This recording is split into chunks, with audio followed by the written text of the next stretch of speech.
Omelet with stuffing. In the original, the omelet is prepared with slices of bread, which must be dried in the oven and then grated with a clove of garlic. The slices should be spread out on the omelet. I replaced it with bread crumbs, which are located between the omelet and the tomato salsa. On one side, the crumb is soaked with egg, on the other side with tomato. You will get a very tasty omelet at the exit. Add salt and pepper to the eggs and mix with a fork. I use aromatic salt. Mix bread crumbs with garlic and herbs. If you use slices of bread, then they need to be dried in the oven and grated with a clove of garlic.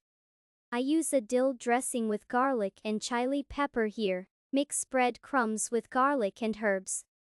If you use slices of bread, then they need to be dried in the oven and grated with a clove of garlic.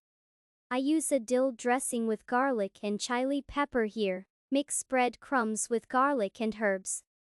If you use slices of bread, then they need to be dried in the oven and grated with a clove of garlic.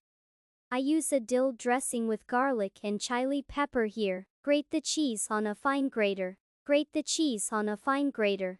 Arrange the tomato salsa and sprinkle with cheese. Arrange the tomato salsa and sprinkle with cheese. Arrange the tomato salsa and sprinkle with cheese.